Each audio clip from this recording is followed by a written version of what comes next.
why are we all here? Because we're not all there. Would you please say more about, last week you talked about how we would ask the soul for a vision of what we're supposed to do. You would ask that question, how do we know when we're making a decision, what's the right thing to do? And I think you talked about how we would put it to the soul and kind of get a picture. Could you fill us in more on that? How to do it? You have to learn. It's like learning to speak Russian. You start out when you're a child. By the time you're an adult, you know how to speak Russian. Like you learn to speak English the same way. Well, the concept of the soul is very difficult to grasp because it sounds very esoteric and it sounds very mystical and it's sort of philosophical and metaphysical and religious and all kinds of words like that. What the soul is consciousness. I mean, the word consciousness is really the word that we have to understand in modern times to realize that everything we're conscious of because of the function of soul. You would have no consciousness at all except for soul. And the reason you have consciousness is that the soul has built a physical body that was created for the purpose of making it possible for your personality to be built in the material world. Come on over here and sit on my right side. Oh, you sit over there. We're going to do that anyway, so. Sorry to interrupt.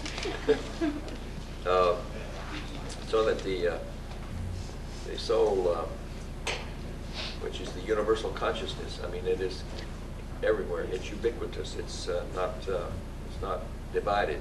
See, soul is like an energy that is not divisible. It's not particularized. You can't divide it like you can material energy. Like you take atoms and you can build a table. You can take other atoms, you can build a chair. And the point we're trying to make is that the soul is everywhere. It's ubiquitous. Now, it builds forms. It's the intelligence of the soul that builds forms.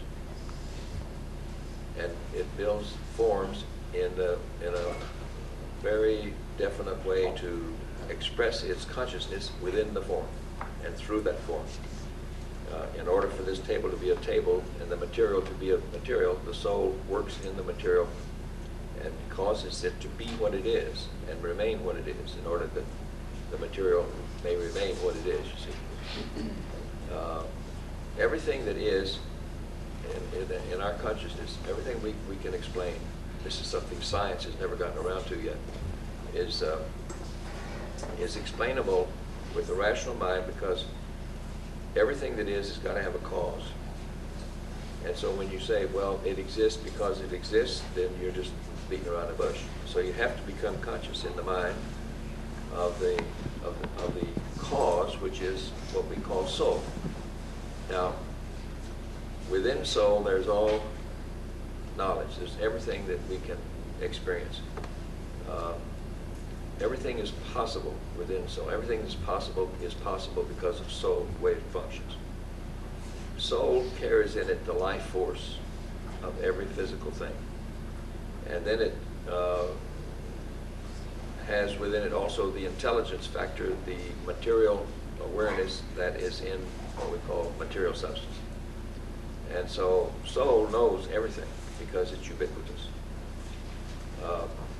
The information that we need is available to us because that soul, that universal soul, is present within my individualized body. And come on up here and sit close by so I don't have to talk so loud. And come on up here. And the problem here is that we are individuals because we identify ourselves with the physical body. But when we identify ourselves with the soul, then we're not individuals. We are all one, see? And what we call the doctrine of brotherhood, which is a United Nations doctrine, and a spiritual doctrine, and a social doctrine, and so forth, that has been for thousands of years, comes from this concept that soul is indivisible. Therefore, if we can identify ourselves with soul, then we're not separated from each other. You can imagine this when you realize that in what we call space, that is, space is our realization of something that exists between two things that exist in individual form. And this space between these two walls is filled with energy. It is also filled, that is material substance. It's also filled with consciousness or soul. And so when we begin to think differently, and we no longer think of ourselves as separated individual beings, material, as bodies, and therefore what we need to know is not available to us unless we go someplace to get it, or we can tune in on it by telephone or some other way. You have to go to the library. You have to go find somebody who's wise and can tell us. Actually, all that anybody knows, or all that anything knows, any very wise person knows, is available to us equally. And the only problem is that we are not yet trained in our educational system and in our evolution to be able to do that. You see, we don't know how to function yet as soul. Psychology has just begun to break through into the concept of soul as a practical thing. That is, the subconscious mind is really soul in psychology. If you know something is out there, you say you know something out there. You say you hope your automobile is out there. And it's out there, and it's not within your consciousness as a physical form. It's within your consciousness as a thought. And you can take that thought and you can attune to the physical existence of the automobile. And if you function soul correctly, you can find out through energy vibrations that there's a relationship between the picture you have in your mind, the realization in your consciousness, and the physical existence of your automobile. Therefore, you can say it's still there. But if you can't do that, you see, that's what we call psychic. It's just a simple realization of the use of space. And then vibrations, like electricity is in this room. Electricity is everywhere in space. And you have to learn how to use that energy and relate your mind to it in such a way that you can do this yourself. But if you can't do that, then it's in your unconscious, you see. The automobile is in your unconscious right now. It's in your subconscious mind. It's present. What is in the far reaches of the solar system is in your subconscious mind. And everything is in the subconscious mind. Everything is in the mind. Everything is in the soul. Because the definition of mind in this stuff that we do here, I say stuff advisedly, is the function of soul in a physical form that makes it possible for the registration of that information or that energy in the body, like the brain and the nervous system and the glands and so on, to be made available to us in the awareness of the body, which makes us then aware of the soul. See, because what we can say is that it is the soul that makes us aware of all knowledge. The physical body is the means by which we register it. The brain is the means by which we can remember it, because we have a vibration when we experience it. But in order for us to be able to recall it, we have to be able to register it in the mind, in the brain, in the nervous system, in the whole body, because the nervous system is just an extension of the brain. And we are able then to register, like an instrument registers whatever it is being taken back there with that instrument, you see.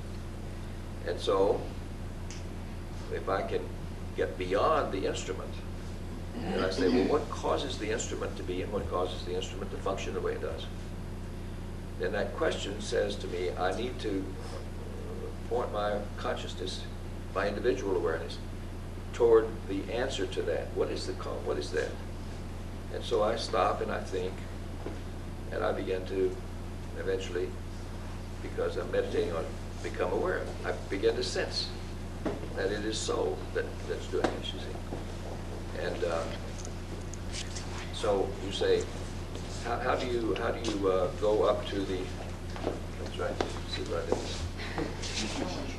did. And how does soul? How do you become conscious of soul? Well, you become conscious of soul because you can become conscious of a physical object, and you say, I am conscious of that physical object. The physical object, even my physical body, is in my consciousness. So you have to learn how to distinguish between consciousness and physical object, because you wouldn't be aware of the physical object except for consciousness, you see. So you just meditate on consciousness, and you think about it. After several incarnations, it dawns on you. You know, like the fish that's in water. Fish is in a big lake, and the fish just goes from one side of the lake to another, and he just is unconscious of the water as he can be. So one day, some guy, I've told this story many times, comes up to him and says, look, fish, you're in water. Just scares the hell out of him. He says, this is very radical. This is very metaphysical. This is extremely supernatural, and so forth and so on. I never heard of it. Nobody ever told me about it. And so he says this is what we call mystical and occult, because the fish does not register the water in his consciousness. And one day this poor fish became a very wise fish after some other wise guy comes up to him and says, if you'll just stop doing all this physical stuff for just a few minutes a day. This is some instruction that nobody really takes. You can become aware of this. So the fish stopped, and he began to be aware of it. And the very first time he tried it,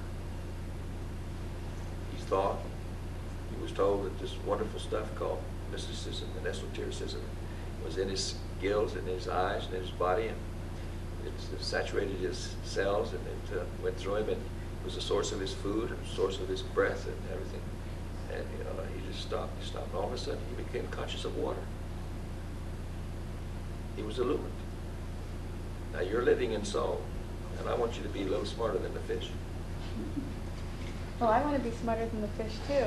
And last week we were talking about how a lot of times we have competing decisions or decisions we want to make, and we'll put it to the soul, and we'll test it, right, to see if it's the right thing. And you said you keep putting it up and out. Well, the technique is that you make the picture of what you need to know, and you create a picture of it. You have to have a symbol of it, and you have to create the picture. A literal symbol?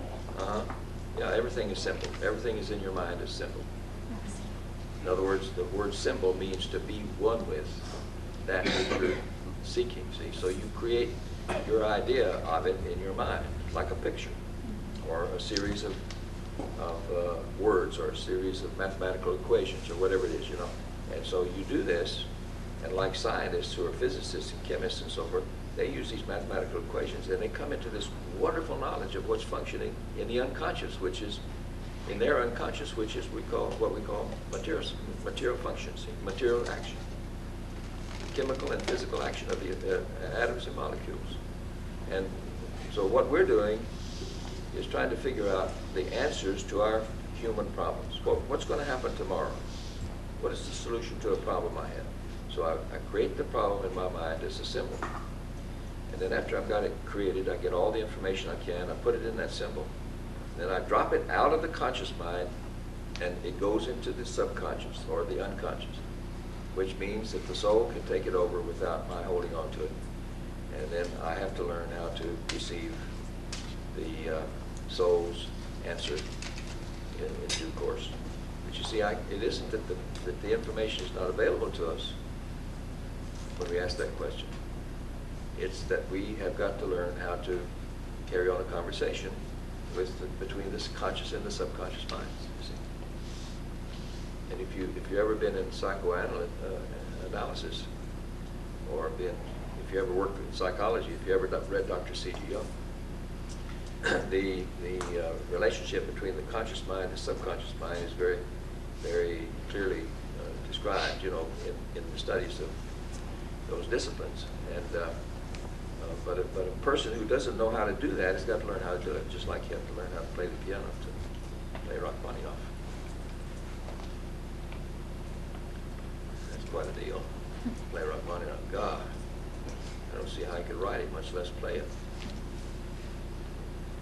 Anyway, you see, there's no way to tell you how to do that any more than there is for me to say to you, if you hear a note, I want you to sing it. I can't tell you how to sing it. I can't tell you what to do with the vocal cords and the throat muscles and the various things that you do with the back of the tongue and the shape of the mouth in order to throw some sound up into your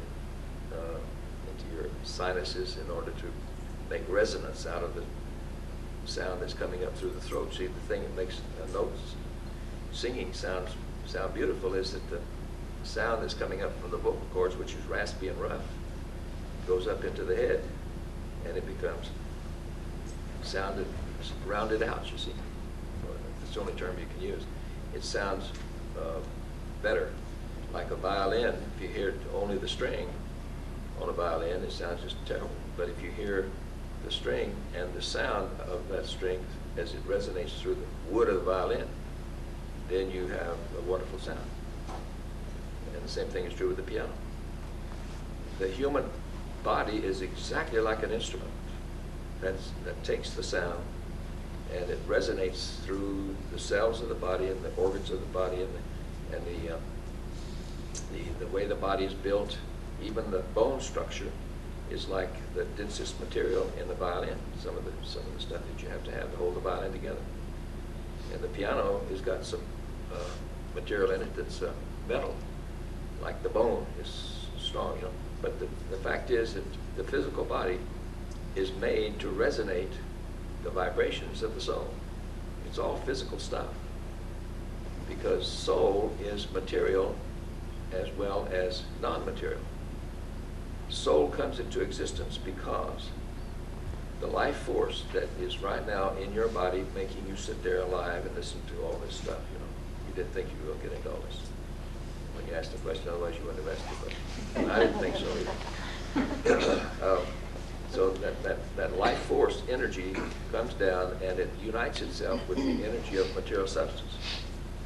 And the two energies coming together in the universe, I mean, this is a universal deal, it's a cosmic thing. And the union between those two energies is what we call the father and the mother principle. See, father and mother come together. And they then bring forth a child, and that child is the Son of God, which is the soul, see. That's where the Christian religion, all other religions get to all that symbolism, see. And that union between non-material, which is life force, and material energy, which is the energy of matter.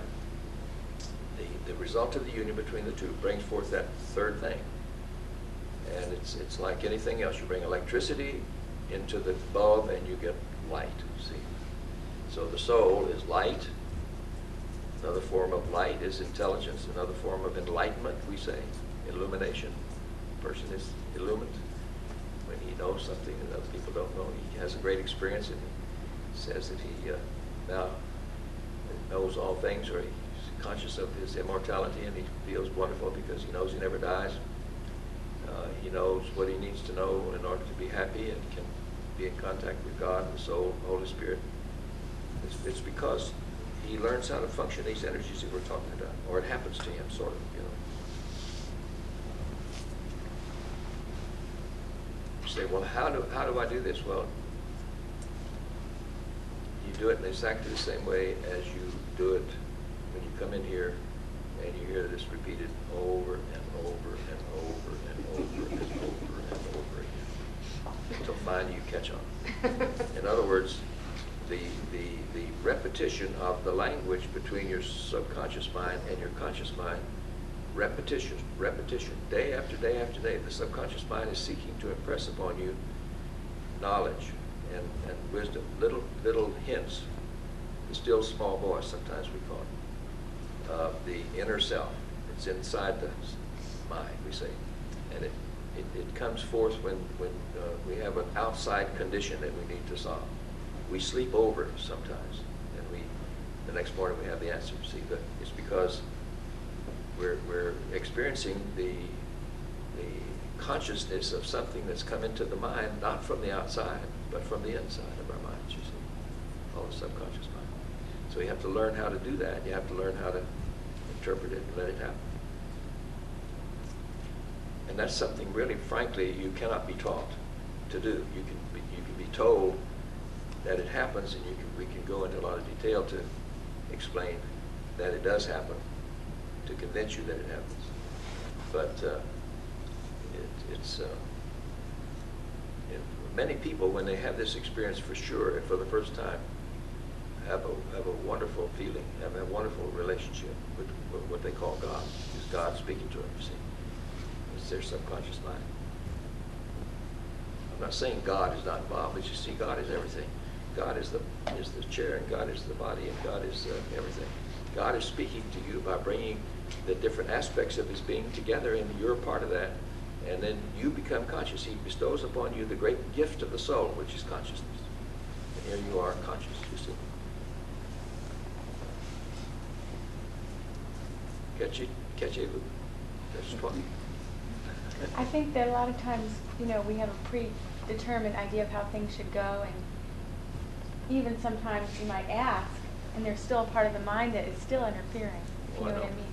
I know, because you're looking for an answer that you want to hear. And you have to learn how to ask for something and then be open and let the answer come to you.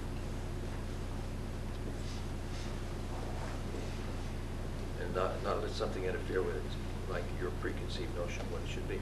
That's very hard, because all of us are a little aggressive. Some of us are more aggressive than others.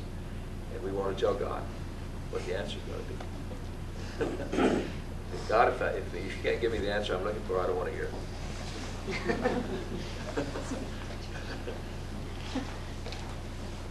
Anybody got a question? Recently, I had my 50th birthday. You did? Yes, I did. And I thought that given my attitude toward aging, I would have not been happy. But I found it to be the most spiritual experience that I've ever had. And my friends have a theory about a planet coming into a certain juxtaposition with something or other. Let them explain it to you. I don't understand it.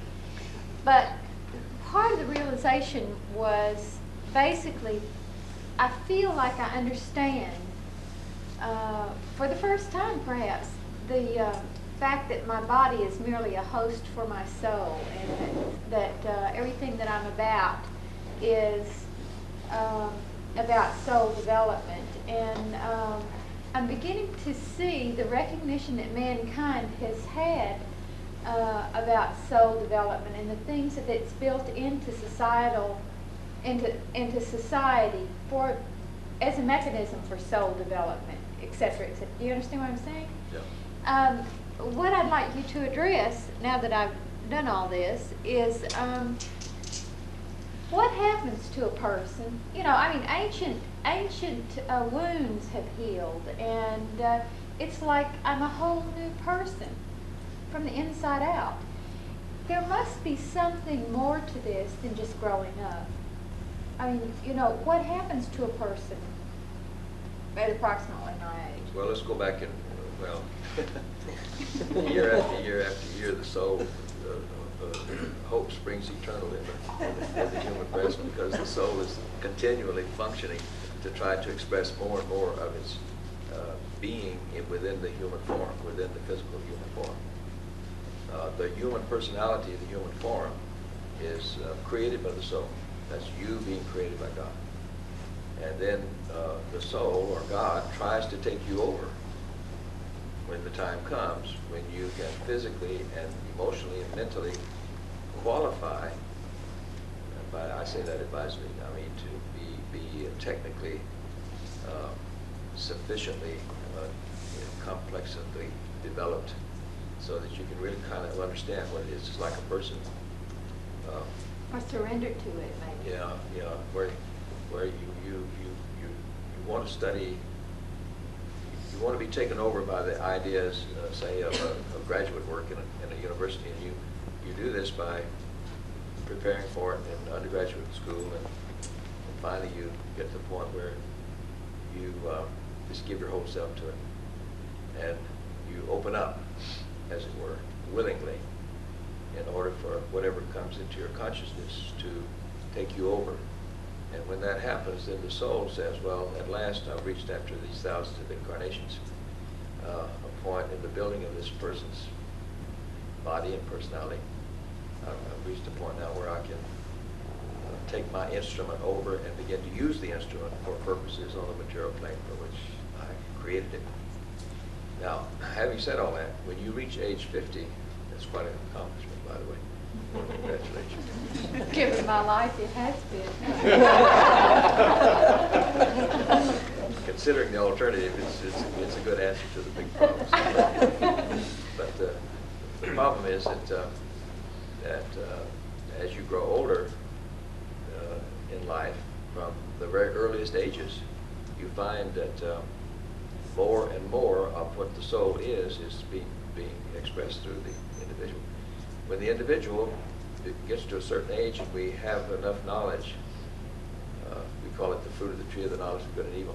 We have enough knowledge that we've built up within ourselves where we feel that we can experiment in life. In other words, we say, I know that this is so-and-so, I know that this is true, and I know that if I do this, certain things will happen. But I need to experiment. I need to have some sense of my own energy and my own will. And things don't work out right. I mean, we're glad we're free to do it. We were given the freedom to do it. But things don't work out according to our plans, or we just didn't know how things were going to work out. We were just experimenting. We're scientific, many of us, in life. We just sort of do things because we have the freedom and the knowledge and the so-called wisdom to do them. But we don't know enough yet to realize the side effects and the far-reaching results. And so growing older or learning more about how that functions in life is what the soul is looking for. And each time we have an experience, it makes it possible for the experience to be recorded as memory within the soul. The soul then takes that experience and that knowledge and that turns it into wisdom, and then it begins to sort of take us over. Then when we reach a certain age, like 50, 49, let's say, then we have completed what we call the 7 cycles of 7 years each. Now just throw this in for a little something or other. And so you complete the first 7 cycles of your incarnation. And you then take what you have been given through your own experience and through the gift of the soul. And then you begin to realize that all the experiences that you've had and all the freedom you've had and all the experimentation that you've done on your own has been good, but there's something better. And you're looking for something better. And the fact that you're looking for it turns your consciousness away from your separated individual physical self and your individual experiences, and you begin to look for its opposite, which is the soul. And once you really begin to look for it, like you have over a period of years, you reach a point where the soul says, well, here we are. We can now sort of come in and we can take over somewhat and put more pressure on this person, on this individual. And it just happens by natural and cosmic law. If we open up and we kind of change our attitude, then the soul can come down and take over. See? As we go up, the soul can come down. It's a two-way deal. The other way to explain this is, frankly, that you lose consciousness, you lose interest in things that you've been interested in before. You just naturally lose interest because, number one, you've repeated them over and over again for thousands of incarnations. And number two, you lose interest because there's more interesting use of time and energy in the search of the mind and of the soul. And as you begin to do that, you find that you feel better. You feel better mentally, you feel better emotionally, you feel better physically, because you don't have to have all these side effects that were the result of being very, very interested in your individual separate self and how you felt and how you remembered the past and how you blamed everything that you experienced and were disappointed in on somebody else and on circumstances and so forth and so on. The individual just does this naturally because it's the instinct of self-preservation. But when the soul begins to take over, the soul says, now look, we're going to be positive about this, we're going to be creative, and we're going to take what you learned in the past and we're going to make something out of it. And therefore, suddenly, your consciousness says, all that's been wonderfully worthwhile. I don't have to regret anything. I don't have to feel sorry for myself anymore. I don't have to feel sad. I don't have to feel a great sense of wondering whether I did the right thing and all that sort of stuff. The soul just takes over and you become more interested in that and the meaning of life than you have ever felt in the mere experiencing of life. You see, most people just live for experience, live for the sensation of the experience. This is a many-fold and very complex kind of thing until finally the soul takes over and it makes it very simple.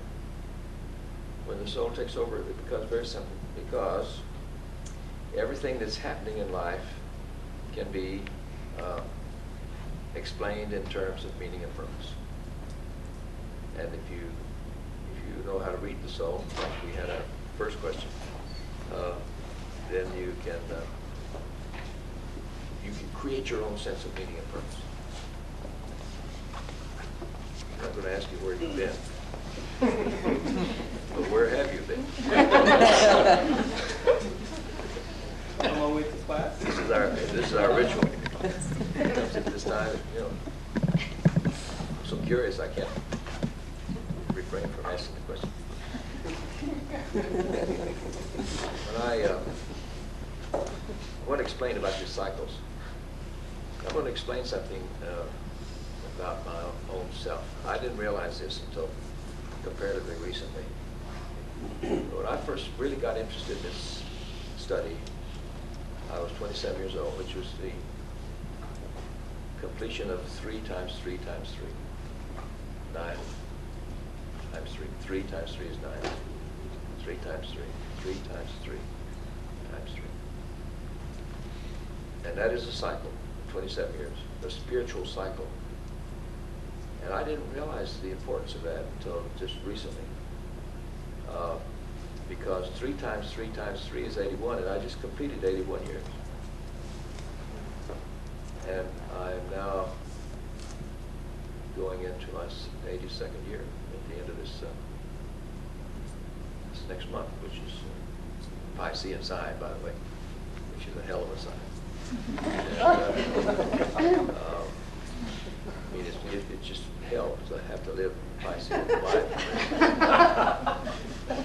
You got enough sense to live it, you know. And so, the fact is, it's like fish swimming around in water. You don't know where you are most of the time until you catch on to something here, and you realize that your interest in something, which is spiritual interest of the soul, is really interesting to you because of its relationship to the material things of your life and how things shape up. And a lot of things you don't understand until after they've happened. After they happen, you can't predict so much as you can remember and then make meaning from it. You see, in this way you learn. I just realized this in my own individual case. You see, and you have completed a cycle of 7s, which we all have to complete. But the other cycle that's working with the cycle of 7s is a cycle of 3s. And on the physical plane, we complete the cycle of 7s. We go through 7 cycles of 7 years each. And then on the spiritual plane, we go through this cycle of creativity, which is the Holy Trinity, a cycle of 3s times 3 times 3 times 3 times so forth, so on. It's very important to see that. And as we continue in this class, I hope that we can go into more detail on it. How does one know their cycle? Pardon me? How does one know their cycle? Well, how old are you? 35. Well, you just completed 5 cycles of 7 years each. And you should be illumined by now. That's good news. In fact, you are a little funny. See, and you can spend the rest of your life finding out how that is and take advantage of it and grow on it, and grow in it, and build on it. So when you finally come to the end of the 5th cycle of 7 years each, you come to the time when you are receiving the impulses of the soul in such a way that if you were fully conscious of the soul, you would have the experience, say, of a walk with them, see? Or a person who has cosmic consciousness, sees a great light. But you see, most people don't have that kind of experience, but they come into cosmic consciousness in a way that is not dramatic. They don't need to have that dramatic experience to have cosmic consciousness. How does one get on that path? By becoming conscious of the soul. I mean, getting dramatic off the illumination from the beginning, from the original. How do you get off of it? Well, because you got interested in the material world, you just stuck with that. You see, you become lopsided. Most of the people in the world today are interested only in money and power and everything that symbolizes that. You see, they're not interested in anything else. They're not interested in the spiritual meaning of life and how it applies to the material world and to the material life that we have. You see, because most people's lives are miserable, even though on the physical plane they're successful. They live in fear.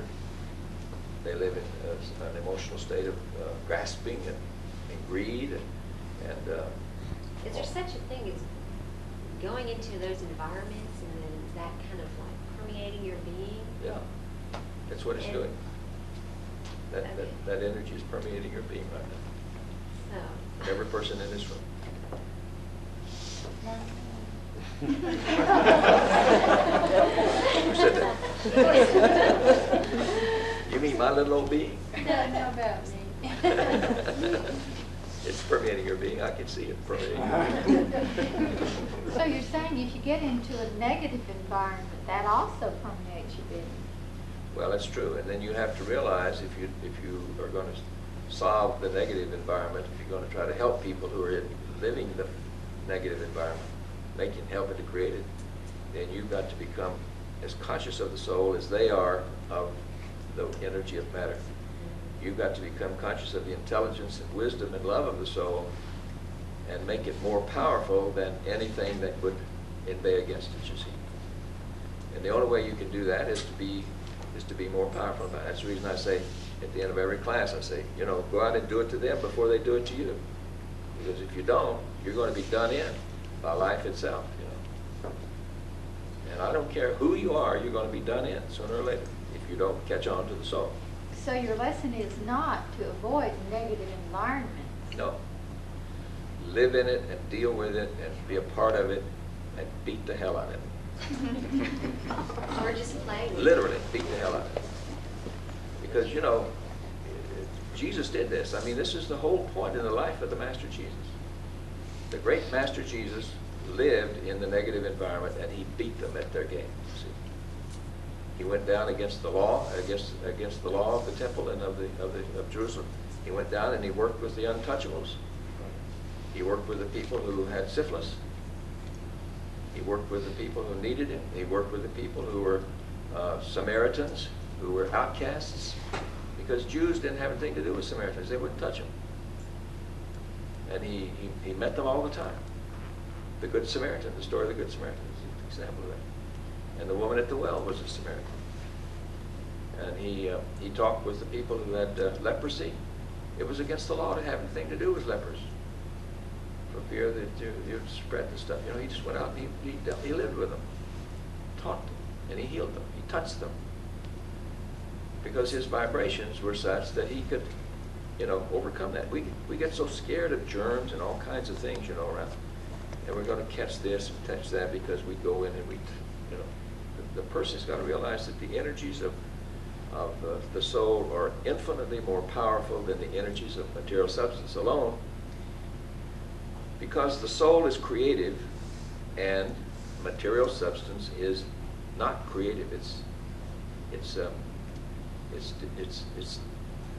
it's dissolving. It doesn't stay what it is. It begins to form, deform. It begins to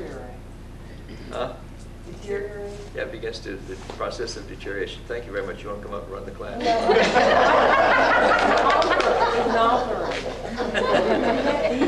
Pardon me? Deteriorate. Yeah. That's right. The physical forms deteriorate the moment they're born. The moment they're created, they begin to disappear. This building, the moment it was built, is beginning to disappear. If it disappears fast enough, we call it atomic energy. But the fact is that the soul has got to be creative and hold things together as long as there's purpose in the form of the thing that is being held together.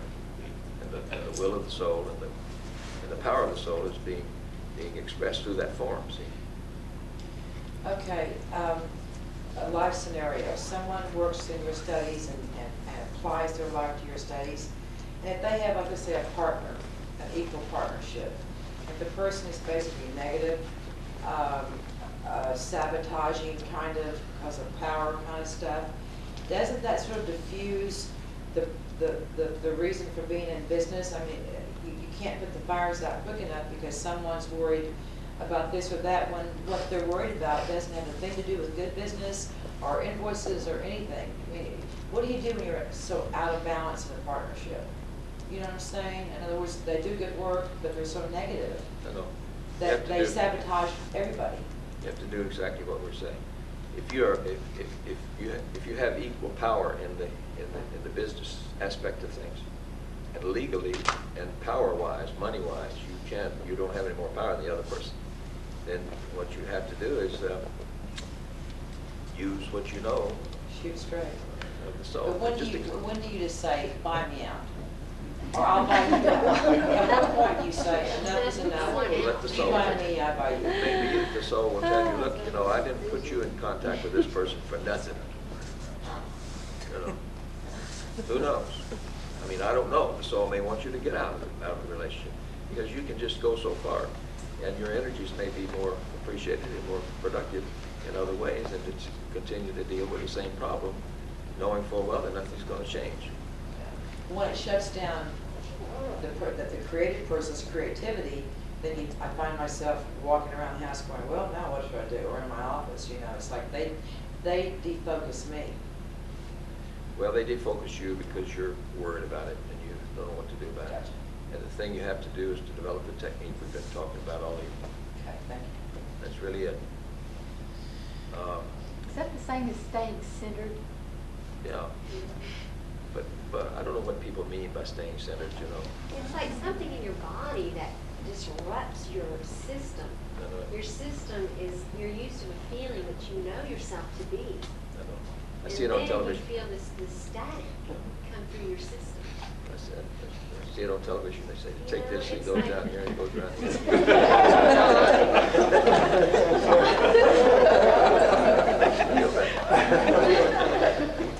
Yeah, they go into your field. Well, we all live in the same energy field, and we all create a certain amount of energy. And some of us, when the energy that we sense is from somebody else is unpleasant, then we want to back off because we don't know it's unpleasant. But you have to ignore the unpleasantness. You have to just say, look, I'm going to become conscious of the soul. I'm going to do what the soul says to do in regard to this problem, and I have to learn how to do that, see. And then if it's unpleasant, you just take your mind off the unpleasantness and put it on the soul. I mean, like you say, I'm not going to look at this wall anymore. I'm going to look at this wall over here. I'm going to look at these smart people over here, and I'm not going to look at these dumb people on this side. Excuse me, I didn't mean. Some of you weren't even listening. So what do you do if you're in a catch-22 situation and you can't make the decision whether you have that choice or not? Well, you have to realize that the soul has got you tied fast to a situation, and you just let the soul's energy work through you and do all it can to do what it can do, and then whatever it does, you just don't worry about it. Let it work. It's not that easy. Well, see, the thing of it is that most people really are miserable and unhappy because they let people make them miserable and unhappy. In situations make Well, them- okay, here's the situation. I just fought 4 years of cancer, and I won. I'm doing great. My mother and I fought it together. She's not. And so I go and I take care of her because I love her. And, you know, nobody else will do it, I guess. I don't know. I want to be there. But in the meantime, I've got an insane father to deal with. So, I mean, I can't leave her alone because I can't stand what's happening with my father. Because I want to make her days as good as they can be. Well, So I'm in a catch-22. You know, what do you do? you can be in the situation you cut for the reasons that you give, but the main reason that you have to discover is going to make it very wonderful and creative in the long run, apart from the fact that you have a family relationship here that you want to do something about, is becoming conscious of the soul. Let the soul become so powerful that it can, if it doesn't heal her body like it's healed yours, then it's going to help her in consciousness, and it will help your father in consciousness, even though he may not give you any indication that it's helping. Not even. Oh yeah, the soul always functions psychically. It's a psychic aspect. Well, what do you do when you're dealing with a psychic person or a sociopath or something, but somebody that has no conscience?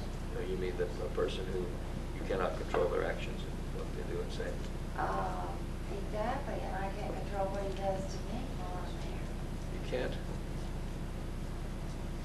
I don't Because know. if I could, I wouldn't be there. I don't know. You have to ask somebody who's. I'm there because I want to help my mother.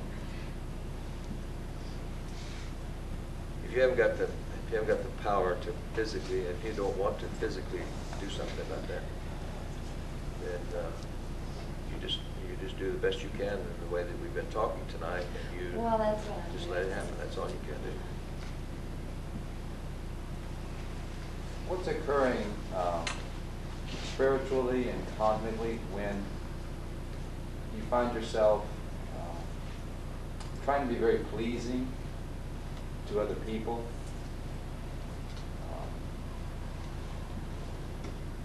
Sometimes allowing or giving up of yourself to supposedly please other people or another person. When you know you shouldn't do that. Not necessarily when you shouldn't, but You don't want you just, yeah, you just find yourself sometimes, you know, Well, you have to ask yourself the question in a self-analysis whether this is worthwhile or not, whether it's getting you what you want and it's also getting the other person what they want. Is this producing something that is important to both of you? See, if you're just trying to please in order to get your ego satisfied and not have someone be critical of you or think badly of you, or confrontation, perhaps? yeah, and so forth. You know, people want to please for many different reasons. I would like very much to please a lot of people, but I have learned that you cannot please people unless they want to be pleased. And there's a point beyond which we cannot go to please people if it means that we have to give up what we stand for or what we think is the truth or what we think is important in life. You know? And if I were going to try to please enough people like Frankie Sinatra, and I can have many hundreds of thousands of people come to the gardens wherever he goes in order to perform and so forth and so on, and I can make a lot of money. You know, but the fact is that you can't please people. I want to please people who want to be pleased the way I want to please them. And so I'm trying to please people here who want to be pleased. If a person is going to be not pleased with what's going on here tonight, and he's not going to be pleased with some things that I say, then I can't do anything about that. And you're actually, if you're saying this, I get a distinct understanding that you're actually giving up a portion or a good portion of yourself to do this. To please people? Right. Yeah, sure. Just giving it up. Yeah. You waste time, because it's all based on fear. Instead of trying to please somebody because you love them, you're trying to please them because you're fearful. And you lose energy instead of gaining energy. See, if you do something from the standpoint of love, then you generate energy. You generate a lot of energy. And if you do it because you're fearful, then you just waste energy and the soul does not reproduce that energy because it's motivated by fear instead of love. And the very essence of soul is love. When you become conscious of soul, when you become conscious of the energy of soul, then you're conscious of the thing that holds the universe together, which is love. And everything you do is motivated by love instead of fear. Our legal system is based on fear. And our police system is based on fear. Financial system. Our financial system is based on fear because we have people scared to death, they're going to starve to death, which they're doing because they're scared to death. I mean, this is a big tragedy, you know, when 50,000 people, or how many people are being laid off by Sears. And Sears is one of the great symbols of stability in this country, you know. And finally, the organizations that have stood for what we call economic and social progress in this country are having to go out of business. IBM, same way. It's tremendous things happening. And all the people who are losing their jobs are losing their jobs because there's not enough energy produced from love or creativity, and there's too much energy based upon the fear of not making enough money, the fear of, you know, loss of jobs and so forth and so on. See, the thing that we fear comes upon us, you know. Thank you. In a more esoteric context, would you revisit the advent of the three magi and the three wise men and the gift that they brought out that reflects us as human beings, the three aspects, the gold, the mirror, and the frankincense? Well, the three magi are the personification of the three aspects of the human being, the three aspects of the personality. The gold aspect is the physical aspect, and the frankincense is the emotional aspect, and the myrrh is the mental aspect. And these three great symbols were the symbols of man's consciousness of perfection on the material plane. Through struggle and through hard work and so forth, with all the aspects of the personality working down through the ages in becoming more and more aware of material world on the one hand, the emotional world on the other, and the mental world still on the other, you see. And so when Jesus appeared, he was the incarnation of God in human flesh. These are theological terms, and they're philosophic, mystical terms also. But the fact is that for the first time in man's history, we become aware of the fact that we were not just physical beings or just emotional beings or just mental beings, but we are God himself, because God incarnated in human flesh. But he was always in human flesh. That's what we've been trying to say, you know. But we just became aware of it. And what happened was that the full consciousness of this happened when he was born in this little tiny baby body as any ordinary human being, but he had a job to do, and he represented God's way of doing things rather than man's way of doing things. So all the effort that man had put in, represented by the three kings, the three magi. It's interesting that magi means wisdom, and the word magic comes from that, you know. And so they represent the development of man's consciousness up to that point. And any further development of the consciousness of man had to be made with the offering of all that had been accomplished to that point to the soul, or the baby Jesus, you see, which is the baby within us, waiting to be born and waiting to grow. So he's born, and the three magi come and they offer everything they are and everything they have, all their knowledge, to him. They give him their gifts of gold and frankincense and myrrh, which really means everything that they are. And we all know what gold is, but we don't realize the value of gold to those people back in those days. it's much more. It was much more to them than what we consider gold to be on the stock market or the commodities market. I mean, gold varies view that gets on television every day. That's more than the magi got on the television. The frankincense was a very expensive incense, and the incense was a means by which we could communicate with God. Incense came into being because it was a way of perfuming the burning animal in the sacrifice, you know, making it smell good. And God consumed the smoke of the animal and consumed the smoke of the incense, which is the reason that we use incense today in truly religious ceremonies. I'm talking about the Baptists or anybody like that, but I'm just talking about true religious ceremonies. So the third aspect was the mental aspect, which is the secret, the great mystery, the great revelation of all life is the secret of life and what we call death, the continuity of life. How the great wisdom that is in us and in all nature and in God is revealed in the continuity of life. How we come in and we take on ourselves a form, like a snake takes on itself a form, and then it casts off the skin, the flesh, the form, and it just goes on, you know, in all its wisdom, doing what it does. We don't know what the snake really does. And so the three kings represented the three aspects of man that were really the rulers of these three energies. In other words, in the mystery schools, they taught that these energies were the energies of the alchemical principles, you see. The physical principle, the emotional principle, and the mental principle.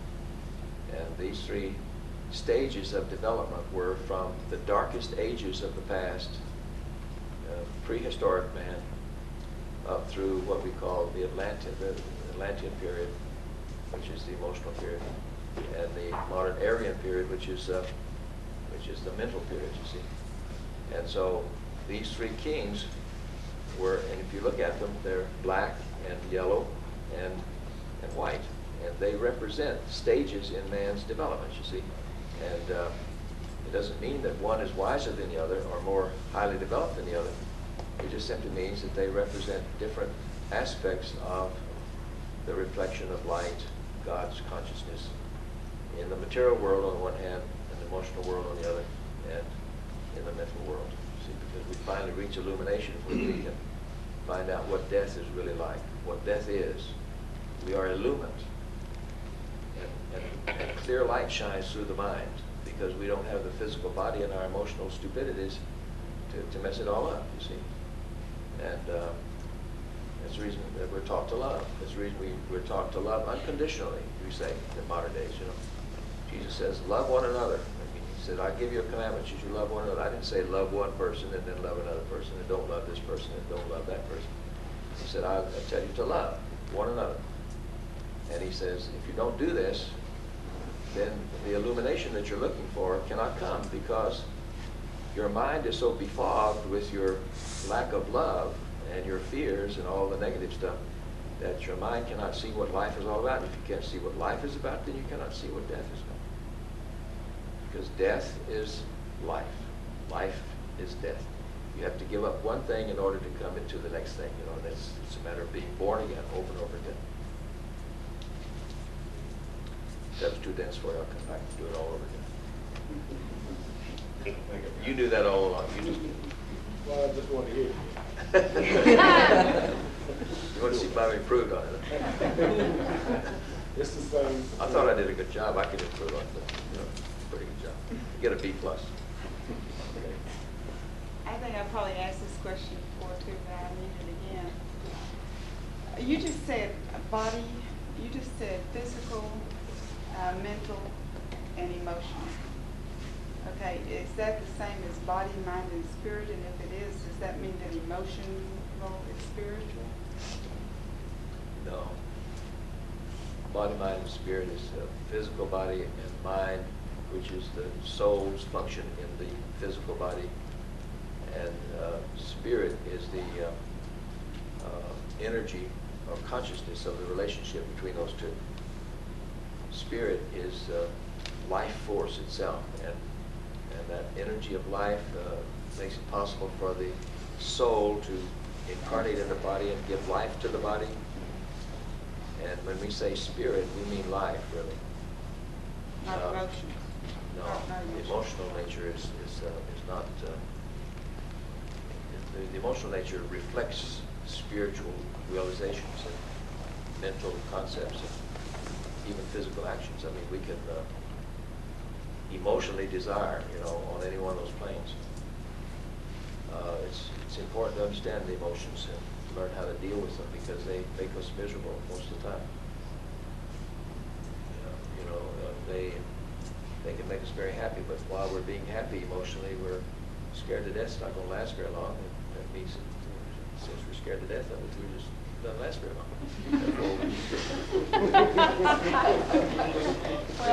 we become miserable, see? And we're always looking for something to happen, miserable, miserable. This is too good to be true, we say. It's too good to be true. This happened to me. Something I don't deserve. Just don't deserve. So that's with guilt and punishment. Oh yeah, all those terrible words. Well, so, okay, then body, mind, and soul. Can you associate that with Father, Son, and Holy Ghost? That's what you've done before. Yeah. Father is mind. Father is the spirit. Father is the life force. And Son, the Son is the soul, which is the union between the life force and the material energy. and the Holy Ghost, you said, is material. Well, the Holy Ghost is function of consciousness of soul on the material plane, but it's consciousness. It's the energy that makes it conscious of soul on the material plane. The Holy Ghost works on the material plane, on the emotional, mental plane, and on the soul plane. It works on the physical plane, on the soul plane, then it works on the highest spiritual plane, which is life. In other words, it's the union between those three. And our consciousness can identify with that energy that's working between the three energies of the universe. And as we become conscious of that, then we can become conscious of the Holy Ghost, you see. And let ourselves be flooded with the energy of the Holy Spirit. It's talked about over here, flooding the consciousness. But you have to be careful that you're not thinking and feeling with the obstructions that are easily developed when you think truths that are not, thoughts that are not true. You think thoughts that are not creative. You think thoughts that are based on fear and anger. And you have feelings that are habit patterns because you just have the same feelings over and over again when you're stimulated in certain ways, You get up in the morning and the first thing you do, you feel anxious. A lot of people have anxiety just because it's a habit, They don't have anything to fear. They just feel anxious, you see. There's a secret about that. I won't reveal it in this class. Well, I will too. Thank you. Thank If a person can know that anxiety is nothing more than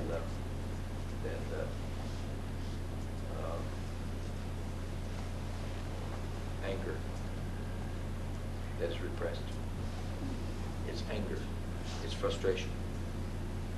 And instead of feeling the anger, we feel the results of the anger in our consciousness, which is fear or anxiety. It's vague fear, anxiety, which is fear of nothing. It's just fear. It's just anxious, you see. We're just anxious. And what it is that we just feel frustrated. There's something about our life that we don't like, and we feel hemmed in, and we feel frustrated.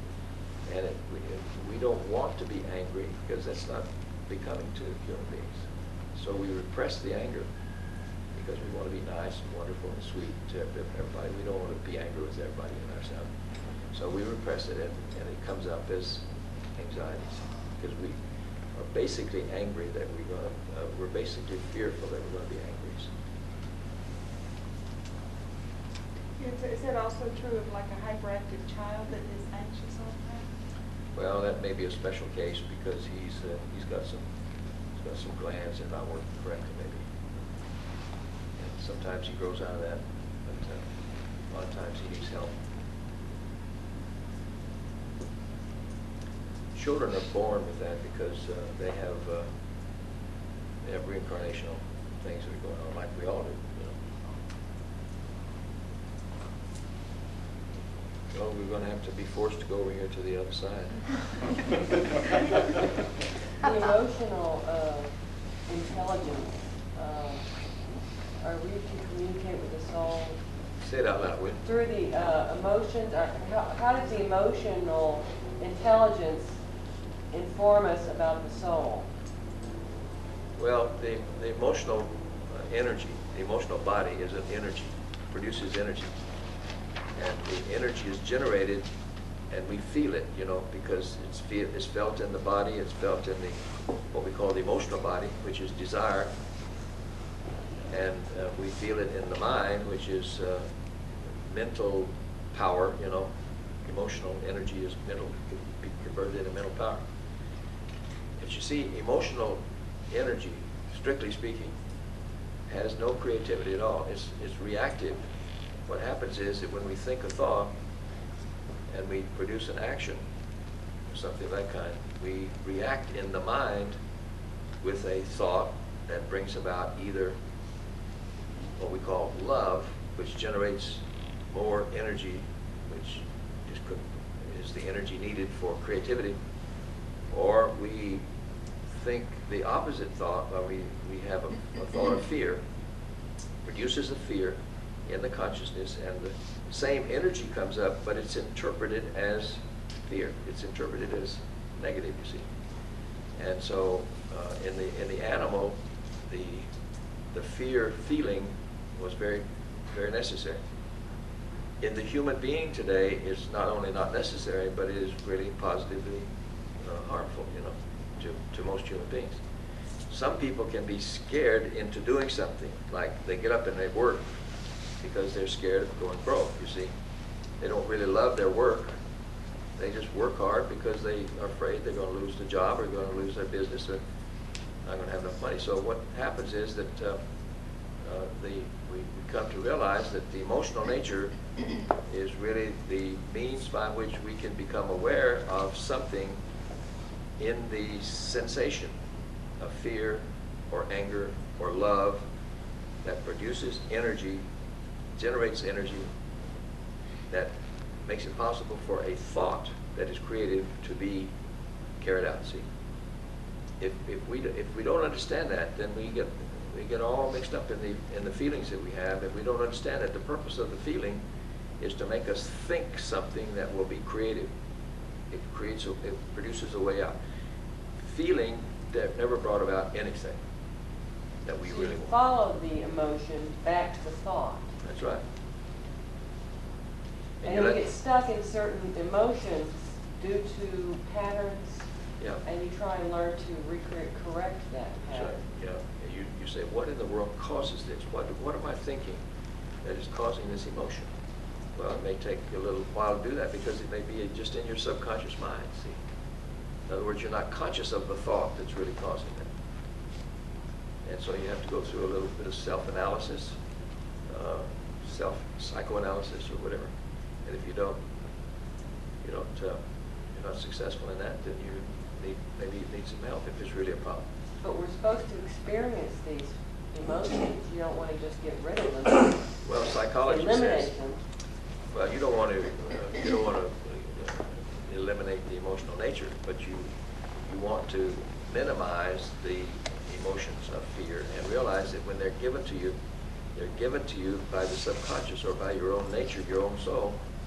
You're interpreting them as fear in order to become aware of something with the mind that you can do something about. The moment you do that, then the emotional nature can get quiet again, you see. Then you can say, I'd love to solve this problem. I'd love to get in here and work this thing out, you see. I'm not doing it because I'm fearful. I'm doing it because I really love to live.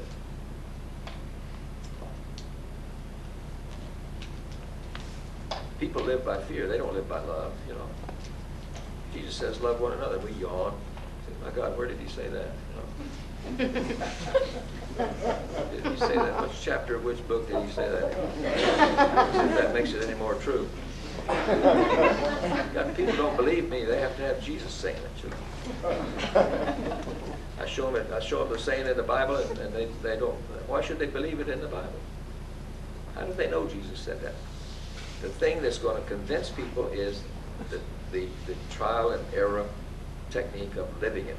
If you realize that it's a lot better to live by love of what you do and what you think and how you live than it is by fear, you know, then you're really going to get somewhere, because your life becomes a great cosmic laboratory. And you're carrying on a vast experiment in your laboratory of living. I'm quoting Francis Bacon. Francis Bacon wrote the great Shakespearean plays. Anybody here want to quarrel with that? We'll do it out behind the barn. And Francis Bacon says you've got to understand about the creativity of the mind. How are we coming across that? You keep moving. We're doing great. Am I all right now? You're fine, thank you. I got to move sometime, somewhere. I want to give this side a few points.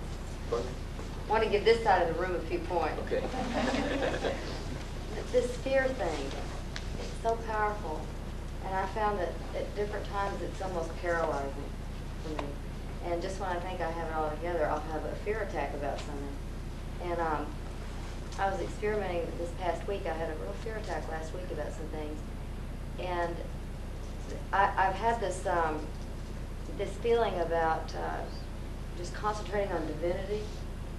And just doing that helped me overcome that fear, which is just concentrating on the soul. That's right. And it didn't happen like automatically. I mean, because the fear becomes so powerful and all-encompassing sometimes. I'm amazed that it still does that to me, you know, and it's frustrating because you think, oh, why am I not overcoming this at this point? But for me, just to finally concentrate on divinity and make that connection is so powerful too. Once you make it, once I made it, you know. Well, you made a decision to think a thought that produced an emotional reaction that eliminated what we call the emotional state of fear. You don't have anything to fear if you realize that your consciousness can create a thought that is from the soul, that is a solution to a particular supposed problem, you see. And then it is the love aspect that gives you the energy to do something about the solution of that problem, rather than the fear of the problem, or the fear that the solution may not work out correctly, see.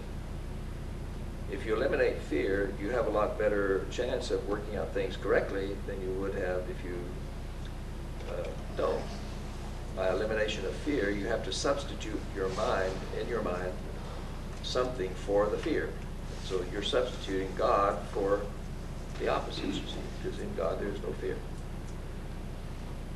And you know, such things as the 23rd Psalm. The 23rd Psalm is one of the really great Psalms, and it's so hackneyed by a lot of people, you know, in a sentimental way, but it explains exactly how things are. Because it expresses that God is with us, God is us, God is doing everything for us already. And what we need to do is to learn how to appropriate that, you see. And let Him do it for us. We are His sheep and He is our shepherd. The Lord is our shepherd. We shall not want. You know, there's nothing to fear. He maketh me to lie down in green pastures.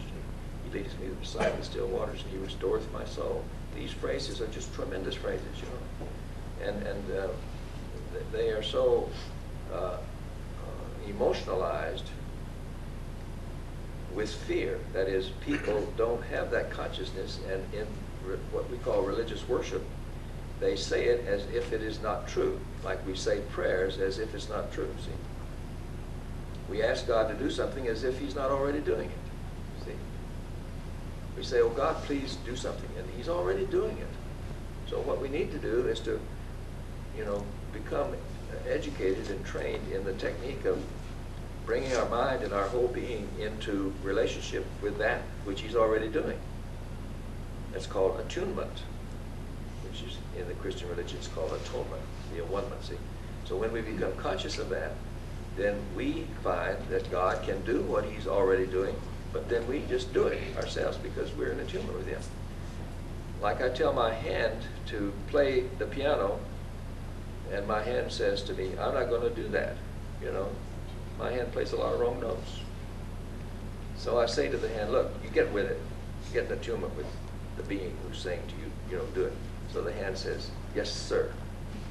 So the hand, you know, thinks of the notes, goes through the motions.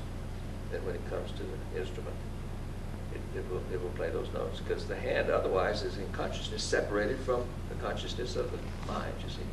So if you're separated from the consciousness of God, how can you do what God is doing, saying to do?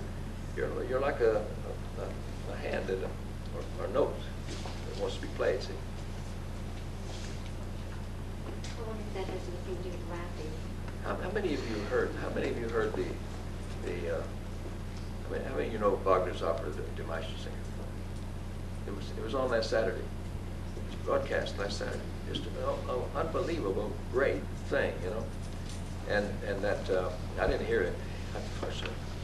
I had a baptism in a class, and I said to some member of the class, you know, Wagner's opera's on Meistersinger. She disappeared immediately.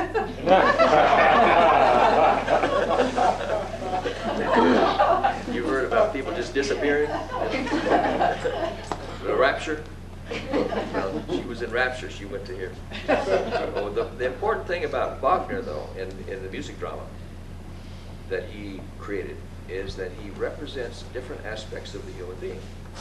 And he shows how people are fearful and how people are one with God and how people are not capable of realizing what's within them. And in the Meistersinger, he just absolutely came forth and showed what this thing is all about.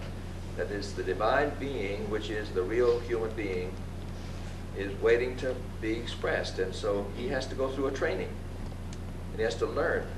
And the thing that comes out of that is just unbelievable sound, wonderful music, absolutely great. It's the greatest thing he ever did.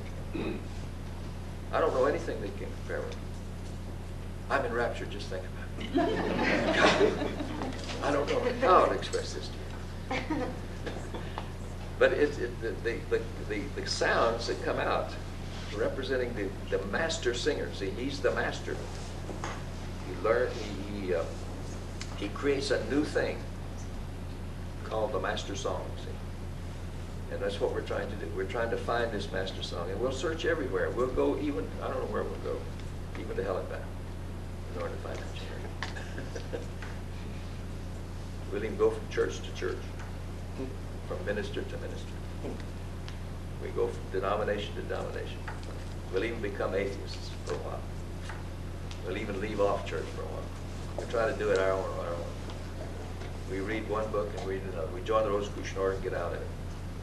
We're trying to find it. The whole point I'm trying to make is that the person is really seeking, see, and he's got to be able to find that out. And discriminate. He's got to learn how to use his mind in such a way that he can know the false from the truth. See?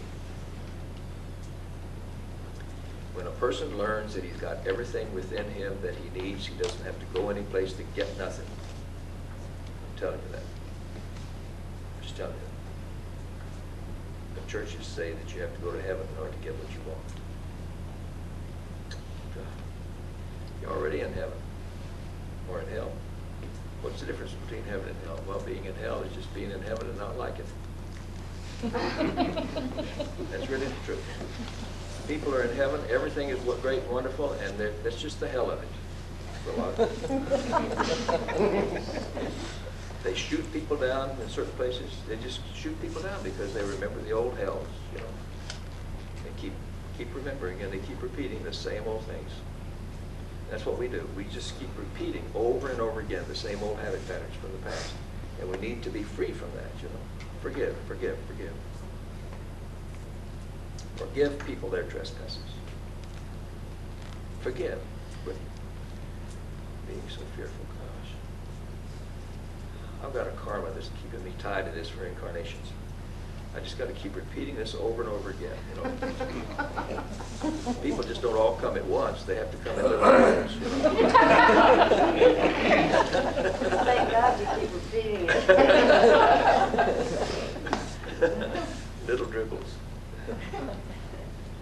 It's almost 9 o'clock. We have time for one question.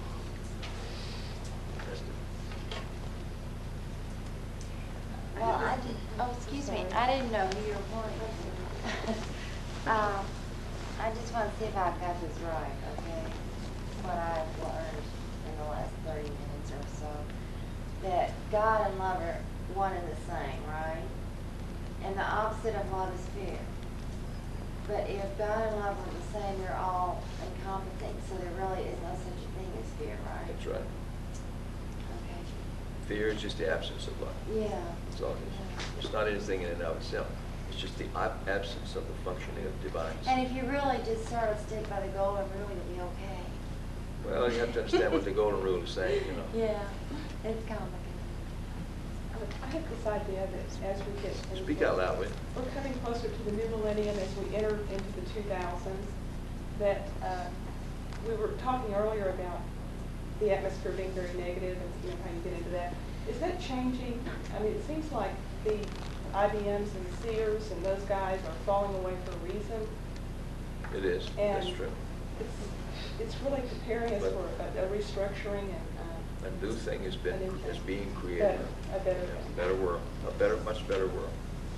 And it's very difficult for people in power, people who control, people who are have been in control for a long, long time. You know, it's very difficult for them to give up what they have always controlled and the positions that they've always been in, because the new world is going to rearrange everything. It isn't going to make things worse, but it's going to make things better for everybody, see? Because in the past, down through ages and ages of time, man has been divided into the so-called haves and have-nots, which is the reason that Jesus came into the world and he says, look, you know, we've had enough of this. It's the cause of all miseries. Even the people who have everything are the people who are just as miserable as the people who don't have anything, because they're so afraid that the people who don't have anything are going to come and attack them in the middle of the night, and they're going to get everything they've got. Like on the stock market, or in business, or, you know, the union's going to take us over, you know, and so forth and so on. It's just a bunch of stuff, really. And people think, intelligent people really think that this is a real thing. So the new thing is going to be, I hate to say this, it's going to be creativity, it's going to be sharing, it's going to be oneness, it's going to be love, it's going to be understanding that people who need something are need it because it benefits them, you know, really benefits them, and so it's up to us if we can create it to benefit them, to create it, and then to realize that the purpose of the creativity is to bless mankind. In other words, to help man. So we have to distribute it to him, and he has to learn from us who can create how we create. If he cannot create, then he has to learn how to create so he can take his part in the creative process, you see. Then it's necessary for us to use the energy that's produced to make it possible for us to repeat what we've already done. Now this is the new system. It's called the capitalistic system. But you see, the capitalistic system is a system of investment of energy, psychic energy. We call it money, but it's really psychic energy. And it's a system whereby we do it in groups instead of as individuals. In other words, you create a corporation, or you create a business, you create an institution, you create a profit organization, you create a non-profit organization.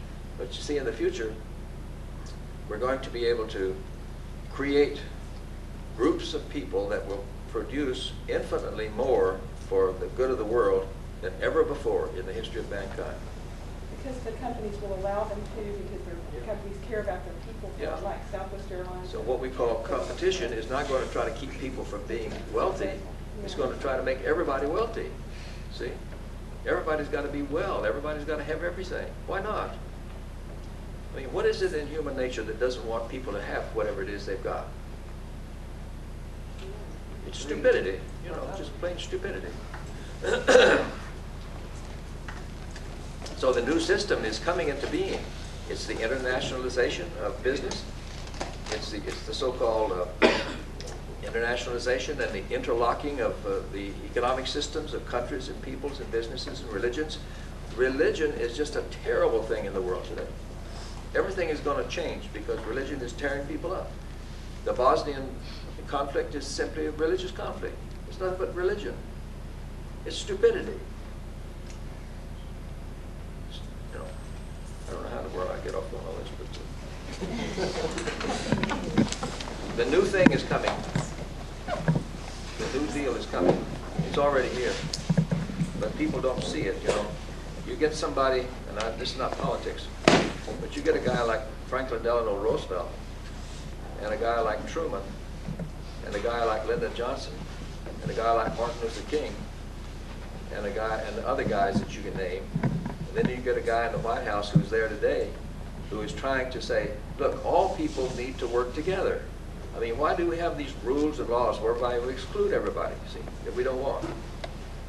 Well, the reason they say that is because of fear. There's no reason to fear.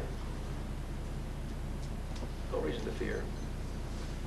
Roosevelt says the only thing we have to fear is fear itself. You know, and you know, I don't know where he got that. Roosevelt went out to the Atlantic Ocean, and he helped write what is known as the Atlantic Charter, the 14 points of the Atlantic Charter. It's a tremendous thing.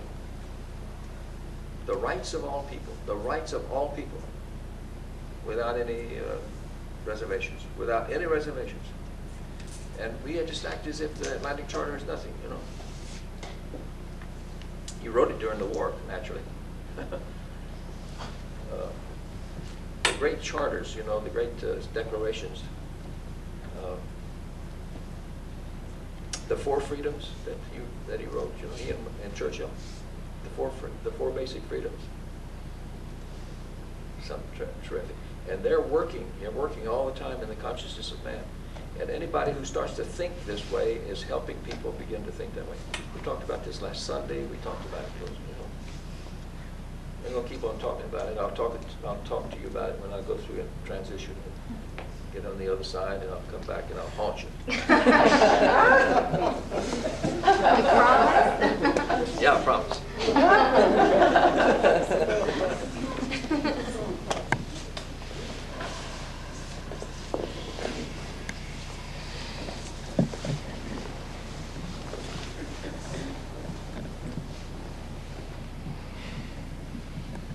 I'll do the vowel sounds, and the purpose of these vowel sounds is to make the vibrations of the physical body and of the mind and emotional nature attuned to the vibrations of the soul and of the highest spiritual state of being of the universe.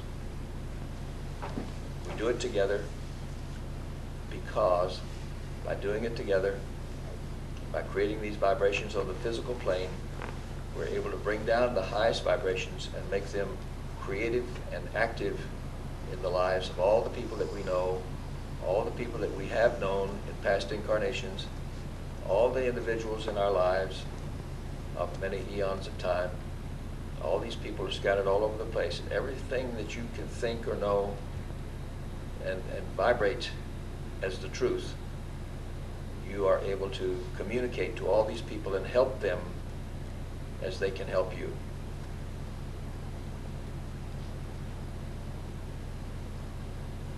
Let's take 2 or 3 deep breaths.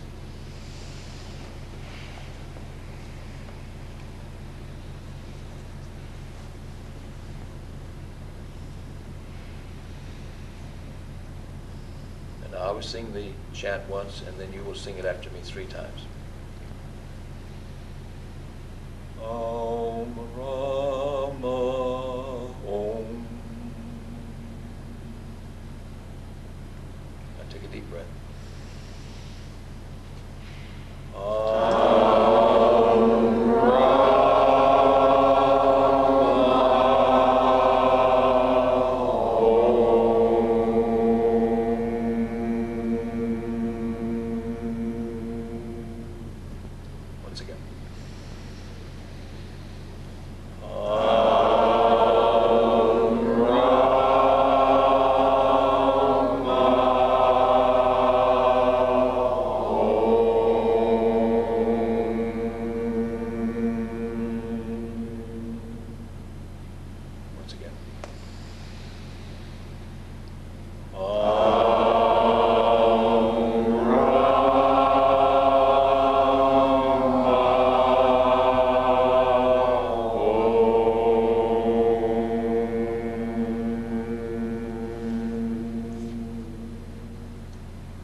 beautiful kingdom of light.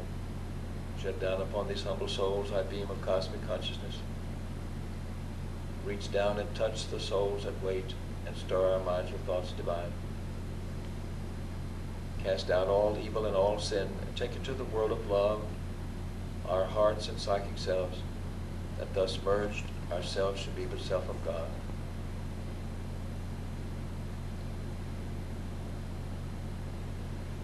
The sons of men are one, and we are one with them. We seek to love, not hate. We seek to serve and not exact due service. We seek to heal, not hurt. Let pain bring due reward of light and love. Let the soul control the outer form and life and all events, and bring to light the love that underlies the happenings of the time. Let vision come and insight. Let the future stand revealed. Let inner union demonstrate and outer cleavages be gone. Let love prevail. Let all men love.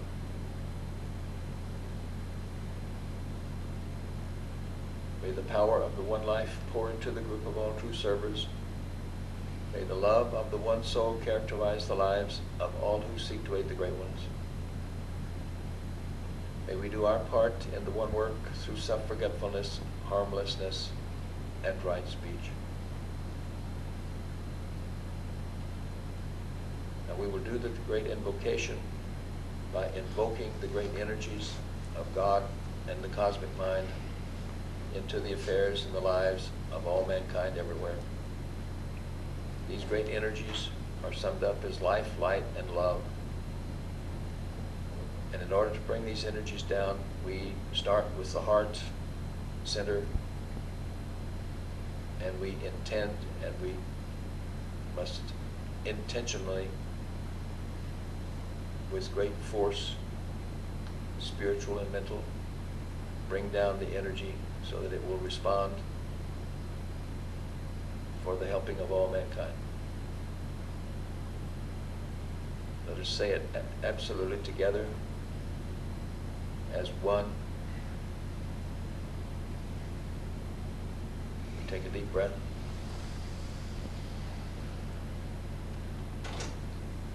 From the morning light within the mind of God, let light stream forth into the minds of men. Let light descend on earth. From the point of love within the heart of God, let love stream forth into the hearts of men. May Christ return to earth. From the center where the will of God is known, let purpose guide the little wills of men, the purpose which the masters know and serve. From the center which we call the race of men, let the plan of love and light work out, and may it seal the door where evil dwells.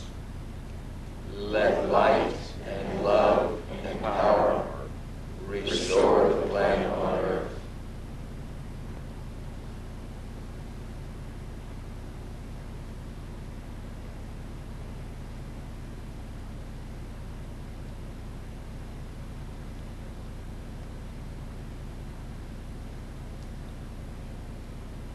We now come to the close of our sacred period of work and worship, of study and meditation.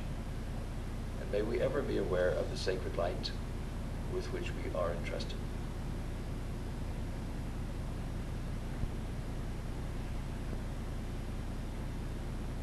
So mote it be. So mote it be. Now, brothers and sisters, I'll tell you a fact. When you do this, and the vibrations are used to send energies and thoughts throughout the world, you are bringing about conditions that are needed and are part of the great plan created by the great masters for all mankind. And you become a part of that. And the more you do that, the more you become a part of it. And you will find in the course of time, if not very soon, that things within you, the physical nature, the emotional nature, and the mental nature will begin to change, and you will find that things are different. And each individual life and your circumstances are the means by which those differences occur in each of us. But we're all a part of this thing, and the world is going to become very creative, so that in the next incarnations you will become a part of that ongoing creative process. We want to encourage you to, not give up. Don't give up. Don't let anything or anybody, determine that you should give up. And don't let your own nature of, saying, I try so hard and I fail and all that sort of thing, because that's not true. Don't give up. And you go out there and you do it to them before they do it to you. That's from the Hill Street Blues. Anything you know that's positive and creative and spiritual, you do it to them before they do it to you. They're going to do it to you, I'll tell you.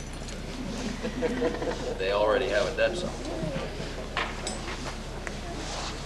So you know how to avoid falling here? You step literally to one side. Well, you know how to avoid what they're going to do to you? You come right at them, Be stronger than they are. Do it to them before they do it to you. You don't use the same technique in every situation.